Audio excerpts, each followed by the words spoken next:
What if the greatest secrets of ancient Egypt were not hidden in the pyramids nor etched in stone, but whispered in the chambers of its rulers? For centuries, archaeologists have marveled at the monumental achievements of the pharaohs: towering temples, golden tombs, and elaborate rituals of death. But behind the polished mask of civilization lies a shadowy truth, one that speaks not of gods or monuments, but of flesh, desire, and power.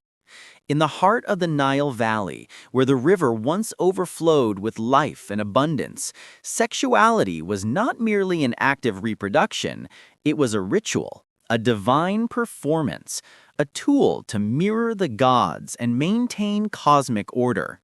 The pharaoh was not only a king, he was the earthly embodiment of Horus, Osiris, and Ra. To rule Egypt meant to live as a god, and sometimes to embrace practices that today would seem unthinkable: taboo unions, ritualized couplings, and forbidden rites designed to secure power, fertility, and eternity itself. Imagine sacred chambers where intimacy was entwined with politics. Picture a world where marriage between brother and sister was not scandalous, but sacred, believed to preserve divine blood. Where myths of creation inspired acts meant to reenact the birth of the universe. Where sexuality was a language of magic, and even the most secret pleasures could determine the fate of an empire. This is not the Egypt shown in textbooks. This is the hidden Egypt, the one that priests veiled, that scribes encoded in myth, that archaeologists only glimpse through fragments of papyrus and cryptic inscriptions. Tonight, we journey into that forbidden realm, a journey that will challenge not only what we know about the pharaohs, but also what we dared to admit about human desire, power, and the eternal search for immortality. To understand the forbidden sexual practices of ancient Egypt's pharaohs, we must first step into the broader world of Egyptian civilization. This was a land where myth, religion, and daily life were inseparable, where sexuality itself was considered an extension of divine power. Unlike the rigid moral codes imposed by later empires, the Egyptians saw intimacy not as shameful but as sacred, a living metaphor for creation itself. The sacred roots of sexuality in Egypt. Egyptian mythology begins with acts of creation that are, at their heart, sexual. According to the Heliolepidin cosmogony, the creator god Adam brought forth the universe through a solitary act, masturbation, that produced the first divine couple, Shu, air, and Tefnut, moisture. Other traditions spoke of gods mating with their sisters, brothers, or even their own children, not out of lust but as a reflection of divine order. If the gods themselves engaged in unions that blurred human taboos, then the pharaoh was regarded as the living Horus, was expected to follow in their footsteps. Here, sexuality became both theology and statecraft. Every union, every ritual act was not merely personal, it was a performance to keep Ma'at, the principle of cosmic balance, alive. Archaeological clues and inscriptions. Our knowledge of these practices is fragmentary, often veiled in myth or ritual language. Papyrus texts, tomb inscriptions, and temple reliefs hinted ceremonies where the pharaoh engaged in sacred acts to ensure fertility of the land. One of the most intriguing examples is the so-called Heb Sad festival, a jubilee ritual where the king renewed his strength and divine authority. Some scholars suggest that elements of these rituals included sexual symbolism or reenactments of the divine union. Artifacts also whisper of hidden truths. Erotic papyri discovered in Deir el-Medina, though often dismissed as entertainment, reveal how openly sexuality was discussed and depicted. These fragments show that Egyptian society did not shy away from the erotic, and in the royal sphere, such imagery could take on ritual significance. Royal incest as a divine obligation. Perhaps the most famous forbidden practice of the pharaohs was sibling marriage. To modernize, the union of brother and sister may seem shocking, but in Egypt it was viewed as a divine necessity. The pharaoh's blood was sacred, descended from the gods themselves. To mix it with ordinary mortals was to dilute the essence of divinity. Thus, rulers like Tutankhamun, Akhenaten, and Cleopatra were the products of dynasties that practiced inbreeding. Archaeological studies of mummies confirm this. Tutankhamun's remains, for instance, showed genetic markers consistent with close familial unions. While this preserved the illusion of godlike bloodlines, it also brought devastating consequences: physical deformities, frail health, and a legacy of genetic weakness. And yet, for the Egyptians, this was the price of sacred kingship. To be a god king was to stand above human law. In a sense, the incestuous unions of the pharaohs were not scandals, but sacraments, living echoes of Osiris and Isis, who were both siblings and divine lovers. Ritual sexuality and fertility of the Nile. The Nile River was Egypt's lifeblood, its yearly flood the heartbeat of civilization. It was no coincidence that many fertility rituals linked sexuality with the rhythms of the river. Ancient sources hint that in festivals, sacred acts of union were performed to ensure the Nile's abundance. One particularly controversial claim, recorded by later Greek historians like Herodotus, describes the ritual of the pharaoh with the goddess. In this ceremony, the pharaoh, or sometimes a priestess embodying a goddess, would enact a sacred sexual rite to guarantee fertility for the land. While direct Egyptian evidence of this is scarce, temple inscriptions often depict the king in intimate embrace with Hathor or Isis, suggesting a symbolic version of such acts. Sexuality as a path to immortality. Death in the afterlife dominated Egyptian thought.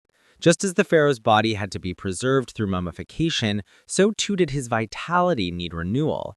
Sexual acts were sometimes linked to regeneration and eternal life. The Osiris myth itself centers on sexuality. After Osiris was murdered and dismembered, Isis reassembled his body and magically conceived Horus. In doing so, she gave her dead husband new life through an act of divine intimacy. For the pharaoh, imitating such myths may have been essential. By reenacting the sacred union, he symbolically ensured his own resurrection and the continuation of cosmic order. The tension between sacred and forbidden. What seems forbidden to us was, in the Egyptian mind, essential to survival.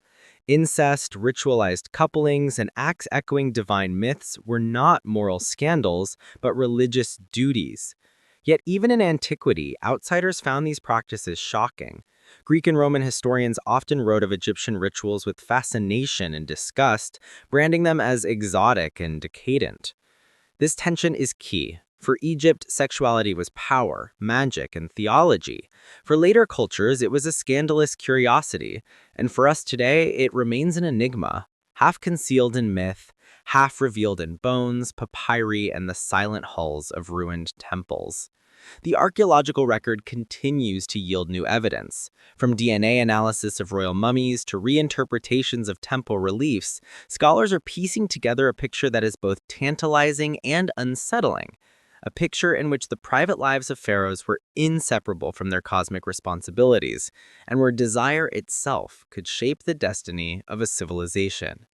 To truly understand the forbidden sexual practices of Egypt's pharaohs, we must place ourselves in their world, not just among the golden tombs and sandstone temples, but within the sacred chambers where myth and ritual merged with human desire. The pharaoh as a living god. The first truth is simple but profound. The pharaoh was not merely a man. He was Horus incarnate, the falcon god who ruled the skies, and upon his death he became Osiris, lord of the underworld. This duality gave him authority in both realms, the world of the living and the eternal kingdom of the dead. Every act of his life carried cosmic weight, and sexuality was no exception. Imagine a young pharaoh ascending the throne. His body is not his own. His marriages, his unions, his very seed are matters of state, ritual, and survival. In the royal palace, intimacy becomes theater, a script written not by passion, but by priests and cosmic laws. Sibling marriage, a divine reenactment. The most striking practice, brother-sister marriage, was not merely tolerated, but glorified. The myth of Osiris and Isis served as its sacred justification. Isis, both sister and consort, resurrected her brother husband through magic and intimacy, conceiving Horus, the avenger and heir. By marrying his sister, the pharaoh was not indulging in personal desire. He was reenacting the divine drama that had birthed Egypt itself. The royal bed became an altar. Every embrace echoed the union of gods, every child a living embodiment of divine continuity. Tutankhamun, Akhenaten, and even the Ptolemies centuries later followed this path. Cleopatra herself, famed for her beauty and political cunning, was the product of generations of sibling unions meant to preserve divine blood. Archaeological evidence, the clubfoot and cleft palate of Tutankhamun, and the genetic weaknesses observed in royal mummies, shows the price of this practice. Yet to the ancient mind, physical flaws mattered little compared to divine legitimacy. Ritual of the Nile's fertility. In some accounts, the pharaoh performed ceremonies that linked his body directly with the fertility of the Nile. Picture the scene, the great rivers swelling after the summer rains, bringing black silt that nourished the land. Without it, famine would strike and Egypt would wither. Some sources suggest that during these festivals, the pharaoh enacted symbolic rites of union with the goddess of fertility, often Hathor or Isis. In certain versions, he would even publicly demonstrate his virility, either through ritual gestures or acts interpreted as reenactments of the creator god Atum's solitary act of creation. Though controversial among scholars, the symbolism is clear. Just as the Nile's flood ensured life, the pharaoh's sexual vitality ensured cosmic order. The Festival of Opet and Divine Marriage. One of the grandest religious events in Thebes was the Festival of Opet. During the celebration, the statue of Amun was carried from Karnak to Luxor in a sacred procession. At the climax of the ritual, the king would unite with the goddess Mut in a symbolic marriage. Though no physical act is recorded, the imagery is unmistakable. The pharaoh as consort of the goddess, a sacred lover whose union renewed the land's fertility. Behind temple doors, away from public eyes, some scholars speculate that more explicit rites may have occurred. Priestesses embodying goddesses, kings reenacting mythic couplings. Such acts would not have been scandalous, but profoundly sacred. To participate was to step into the role of gods and ensure the renewal of the universe. Sexual magic and creation myths. Egyptian sexuality was steeped in magic. To the Egyptians, words and acts can shape reality. Just as the god Adam's act of self-creation brought forth the world, so too could ritualized sexuality bring fertility, healing, or renewal. Papyrus texts describe spells where sexual fluids were believed to contain divine power, the very essence of life. In magical thinking, these fluids were not private, they were sacred substances that could heal, bless, or curse. In the royal sphere, they became symbols of abundance, linked to the overflowing Nile, the sprouting fields, the rebirth of Osiris. A glimpse into the royal chamber. Picture for a moment the palace at Amarna, under the reign of Akhenaten. The walls glow with frescoes of the sun disk, Aten, its rays ending in hands that offer life. In this radical new religion, Akhenaten and Nefertiti stand at the center, husband and wife, king and queen, their intimacy transformed into a cosmic symbol. Their daughters are often depicted in unusually affectionate scenes, sparking debates among scholars. Were these merely signs of familial closeness, or hints at something more ritualized, perhaps even unsettling to our modern eyes? The ambiguity is telling. The Egyptians did not draw sharp lines between love, family, divinity, and state.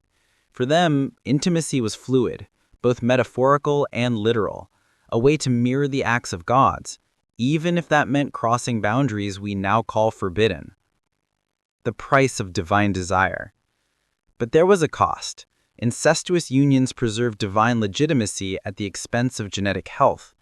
Ritual acts bound the king's body to the fate of the Nile, making his sexuality a matter of national survival.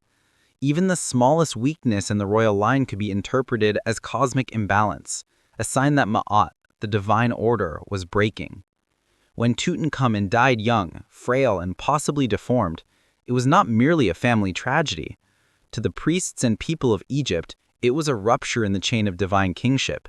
His very body, buried hastily in a tomb far smaller than a pharaoh deserved, became a warning that even divine practices carried mortal risks. The first layer of forbidden practices reveals itself here. Sibling marriage, ritualized unions, and sexual acts performed not for pleasure, but to keep Egypt alive. But this is only the beginning. For while some of these practices are supported by archaeological evidence, others remain shrouded in myth, debated fiercely by historians, and even suppressed by those unwilling to accept the darker, stranger side of Egypt's golden age. The deeper we descend into the forbidden chambers of ancient Egypt, the more the line between history and speculation blurs. Some practices are documented through texts and DNA evidence. Others are whispered in myth, pieced together from the accounts of outsiders, or reconstructed through fragments of papyri. This is where archaeology meets mystery, and where truth and taboo intertwine. The problem of evidence. Egypt left behind thousands of inscriptions, statues, and papyri, but very little speaks directly about sexuality and royal life. The Egyptians often encoded intimate matters in metaphor, cloaking acts behind religious symbolism. This makes interpretation difficult. What we call forbidden sexual practices may have been ritual acts, symbolic performances, or allegories of cosmic truth. Yet, as with all great mysteries, silence itself speaks volumes. Why hide something unless it was powerful, dangerous, or potentially scandalous even by ancient standards? Greek testimonies, fascination, and condemnation. Much of what we suspect about Egypt's intimate rituals comes from Greek historians like Herodotus, Diodorus Siculus, and Plutarch. They wrote centuries after Egypt's Golden Age, often exaggerating to entertain their audiences. Herodotus, for instance, claimed that some pharaohs engaged in public acts of ritualized sexuality to ensure the fertility of the Nile. Were these accounts accurate, or were they sensationalized tales meant to portray Egypt as exotic and decadent? Scholars remain divided. Yet the very persistence of these stories suggests a kernel of truth, that Egypt's rulers embraced practices outsiders found shocking. The mystery of the Dream Book. One curious text, often called the Dream Book, lists sexual encounters and their interpretations. Some entries suggest that acts we might label forbidden were seen as omens of divine favor or misfortune. If common Egyptians associated unusual intimacy with cosmic meaning, then how much more significant would such acts have been when performed by the pharaoh himself? This blurs the line between private desire and sacred duty. For the Egyptians, sexuality was never just personal, it was a cosmic language. Academic debates on incest and health. Modern science adds another layer to the story. Genetic testing on royal mummies has revealed clear evidence of incestual unions, especially in the 18th dynasty. Tutankhamun's DNA shows that his parents were likely siblings. His fragile body, scoliosis, clubfoot, cleft palate, bears the scars of dynastic inbreeding. Some historians argue that this was the inevitable price of divine kingship. Others suggest that the emphasis on royal incest has been exaggerated, pointing to pharaohs who married outside their immediate family. The truth may lie somewhere in between. While sibling marriage was practiced, it was not universal. Its frequency depended on political needs, theological justifications, and dynastic circumstances. Yet the fact remains, incest was not taboo in the same way it is today. In the royal court, it was a sacred tool to maintain divine lineage, even if it led to the physical weakening of kings. The question of ritualized masturbation. One of the most controversial claims concerns the pharaoh's reenactment of Atum's act of creation. In myth, Atum brought forth the first gods through an act of self-stimulation. Some sources suggest that pharaohs, during festivals, imitated this gesture symbolically, or perhaps literally, as a way to ensure the fertility of the Nile. Archaeological evidence is slim, but temple inscriptions at Heliopolis and references and creation myths provide tantalizing hints. Imagine the scene, the king standing before priests, enacting the creation of the world, his body symbolically channeling the forces of life and death. To us, it may seem shocking. To them, it was divine theater, a ritual echo of the universe's birth. Priestesses and sacred sexuality. Another debated practice involves the role of priestesses, particularly those of Hathor, the goddess of love, music, and fertility. Some scholars suggest that these women served as ritual partners for the pharaoh in ceremonies meant to guarantee abundance. Others argue that their role was symbolic, involving music, dance, and offerings, rather than physical union. The ambiguity remains. Reliefs often depict Hathor embracing the pharaoh, offering him milk from her breast, a metaphor for nourishment, fertility, and divine approval. But behind the metaphor, was there a physical ritual hidden?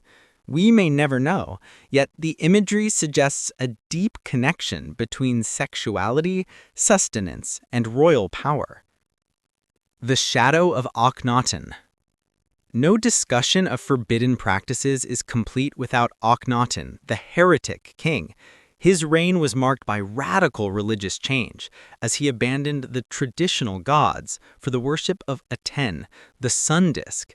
Art from this period shows the royal family in intimate, sometimes unsettling scenes, kissing daughters, displaying unusual physical features, blurring the line between male and female. Some scholars see these as symbolic, representing Aten's life-giving rays. Others whisper of more literal interpretations, that Akhenaten's vision of kingship involved a new model of intimacy, one that merged family, ritual, and godhead in ways profoundly alien to our modern understanding.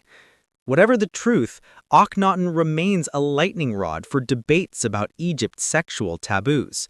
His reign demonstrates how fragile, malleable, and mysterious royal sexuality could be.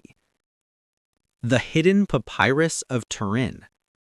Among the most controversial artifacts is the so-called Turin erotic papyrus, discovered in fragments. It depicts exaggerated sexual scenes, some humorous, others explicit. Scholars debate its purpose: satire, entertainment, or ritual instruction. Though not directly tied to pharaohs, its existence shows how openly Egyptians explored sexuality in their art. If common artisans could create such images, how much more elaborate, symbolic, and secretive might the rituals of kings have been? Unanswered questions. Even with mummies, papyri, and temple walls, vast mysteries remain. Did the pharaoh truly perform sexual rites in public, or were they symbolic reenactments?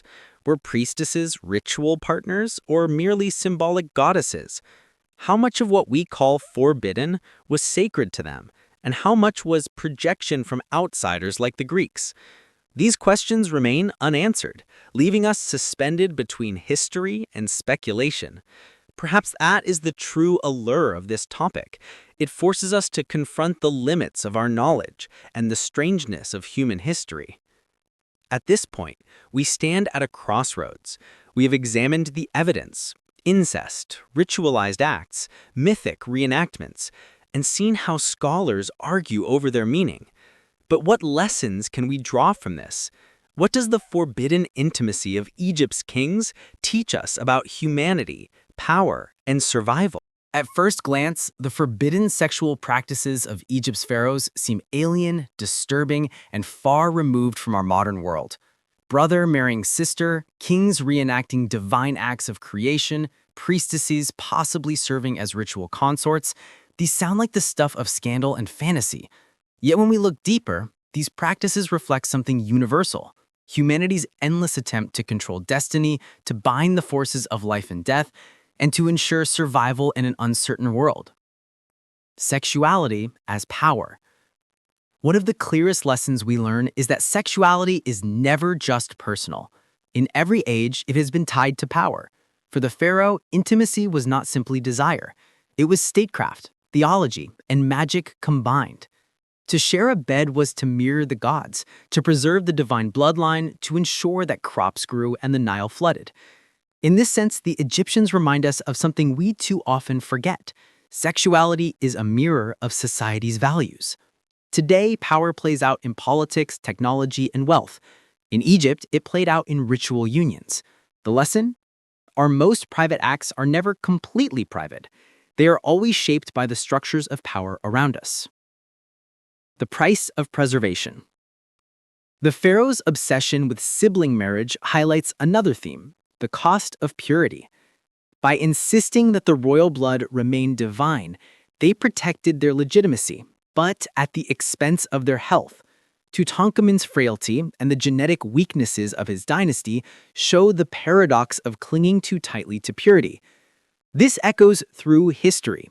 Every society that tries to remain pure, whether racially, culturally, or ideologically, eventually weakens itself.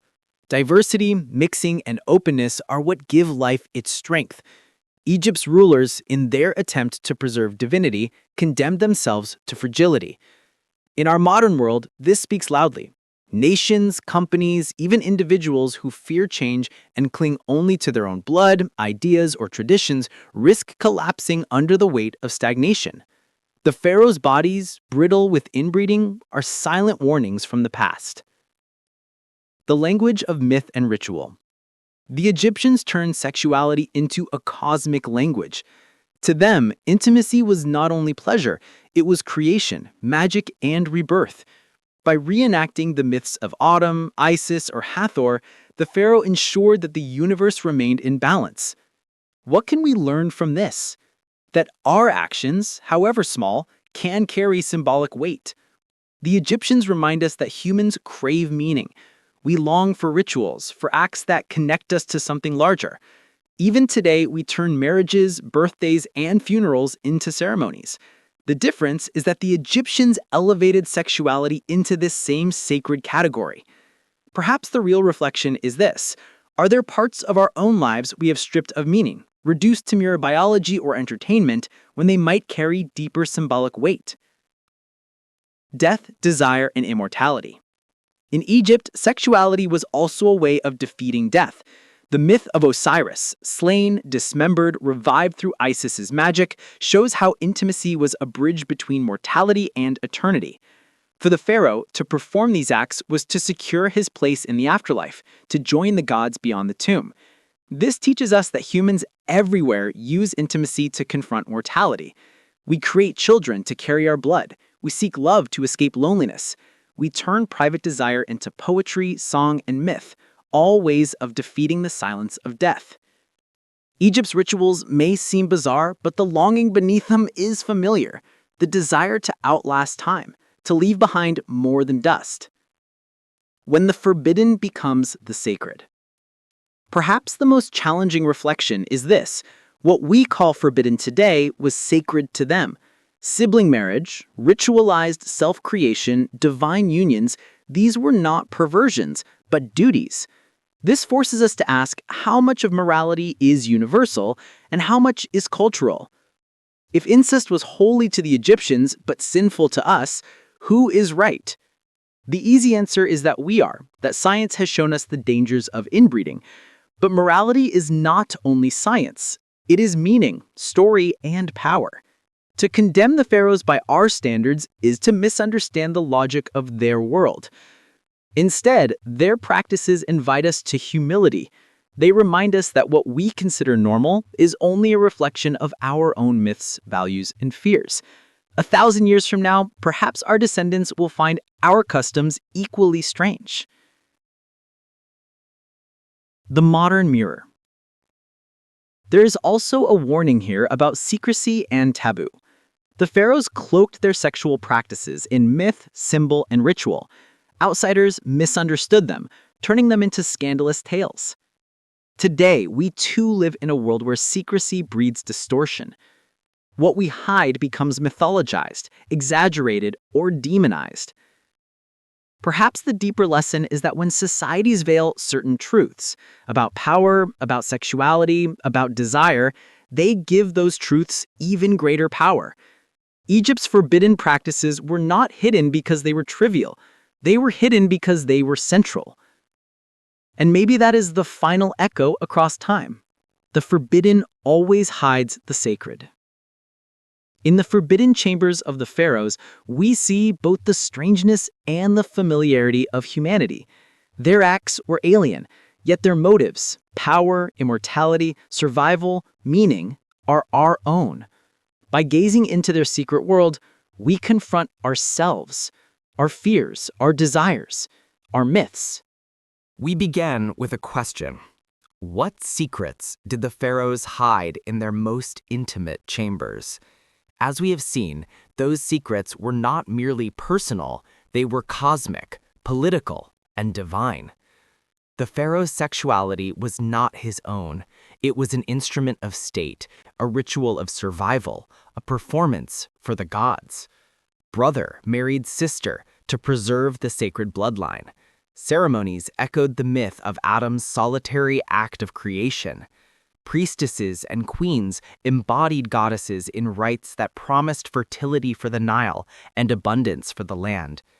Even the frail, deformed body of Tutankhamun became a testimony to the cost of keeping divinity alive through incestuous unions.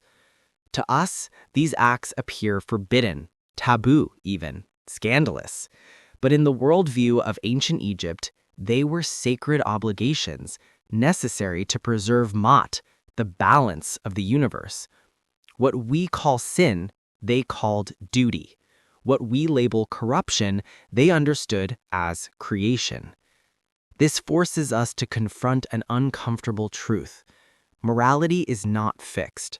It bends and shifts with culture, myth, and necessity. The pharaohs did what they believed was essential, even if it meant crossing lines we consider obsolete. And yet, behind their rituals lies something universal, the same human desires that shape us today, the longing for immortality, the fear of death, the need to give meaning to life's most intimate acts. Archaeology offers us only fragments, papyri with cryptic texts, temple walls with symbolic reliefs, DNA results from fragile mummies. The full truth remains elusive, half buried beneath sand, half veiled in myth. Perhaps that is why Egypt continues to fascinate us, not because we know everything about it, but because we never will. And so the question lingers. What other truths lie hidden in the silence of the tombs? What rituals, what secrets, what acts were carried out behind the veils of history, never meant for our eyes, but echoing across time nonetheless? The forbidden sexual practices of Egypt's pharaohs are more than curiosity.